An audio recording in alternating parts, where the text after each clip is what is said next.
Hello বন্ধুরা, একটা update নিয়ে হাজির হয়ে গেছি। এর আগে আপনাদেরকে বেশ কিছুদিন আগে আপনাদেরকে জানিয়ে দিয়েছিলাম যে কোন কোন স্কুলে কোন কোন এসএসকে এমএসকে এসবগুলোর জন্য অর্ডার আসতে চলেছে, যেখানে পঞ্চম শ্রেণী চালু হতে চলেছে। এবার কোন কোন স্কুলের কেমন জায়গা রয়েছে, পরিকাঠামো কেমন, কটা ঘর লাগবে, সেই সমস্ত নিয়ে একটা রিকুইজিশন পাঠানো হয়েছিল এবং সেখান থেকে বেশ কিছুটা রেকমেন্ডেশন পাচ্ছে কিছু কিছু স্কুল।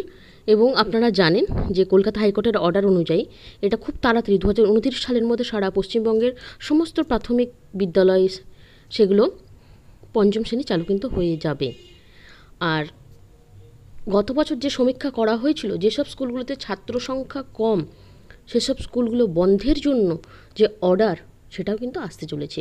আপনাদেরকে এর আগের ভিডিওতে আমি জানিয়ে দিয়েছিলাম কোন কোন জেলা থেকে এসএসকে এমএসকে বন্ধের জন্য অর্ডার চলে এসেছে এবং কোন কোন স্কুলগুলোতে 20টার কম ছাত্রছাত্রী আছে সেইগুলোর জন্য এবছর পর্যন্ত ওয়েট করা হবে। তার নিচে যখন চলে আসবে সংখ্যা, সেগুলো কিন্তু বন্ধ করে দেওয়া হবে। ছাত্রছাত্রীর সংখ্যা যখন 20 নিচে নেমে যাবে, সেই নিয়ে বিস্তারিত ভিডিও একটা দিয়ে দিয়েছি। মানে যখন যে আপডেটটা পাচ্ছি আপনাদের সাথে শেয়ার করছি।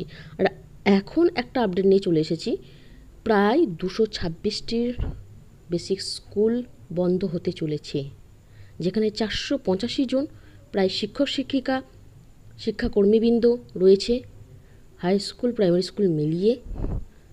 সেই সমস্ত শিক্ষক শিক্ষিকাদের প্রশাসনিক অর্থাৎ অ্যাডমিনিস্ট্রেটিভভাবেই হোক বা সারপ্লাসভাবেই হোক অন্যান্য স্কুলে কিন্তু ট্রান্সফার করে দেওয়া হবে এবং সেই স্কুলগুলো কিন্তু বন্ধের মুখে। সেই বিল্ডিংগুলো সরকার প্রশাসনিক কাজে লাগাতে পারে। আর একবার বন্ধ হয়ে গেলে পরবর্তীকালে কিন্তু কোনো রকম আশঙ্কায় থাকবে না যে সেগুলো চালু হবে, এরকম প্রস্তাবও কিন্তু আর যাবে না। এবং আপনাদেরকে বলে রাখি, এটা ন্যাশনাল এডুকেশন পলিসি অনুযায়ী হতে চলেছে, যেখান থেকে শিক্ষা দপ্তর প্রতি বছরই কিন্তু সমীক্ষা করছে। আপনারা জানেন যে সবসময়ই আপনারা স্টুডেন্ট টু টিচার রেশিও এগুলো আপনাদেরকে সবসময় ডেটা আপডেট করতে হচ্ছে, আপনারা পাঠাচ্ছেন, সমীক্ষা হচ্ছে। তার লিস্ট কিন্তু গত ইয়ারেও আপনারা দেখতে পেয়েছেন কোথায় 50-এর নিচে কম স্টুডেন্ট রয়েছে। আপনারা প্রত্যেকে সেই লিস্ট দেখেছেন এবং আমরা চ্যানেলে প্রোভাইডও করেছি। রিসেন্ট কয়েকটা নোটিফিকেশান এসেছিলো, সেটাও দেখিয়ে দিয়েছি, যেগুলোতে পঞ্চম শ্রেণী চালু হচ্ছে এবং কোন এসএসকে এমএসকেগুলোর জন্য অলরেডি অর্ডার হয়ে গেছে বন্ধর জন্যে, সেটাও আপনাদেরকে দেখিয়ে দিয়েছি।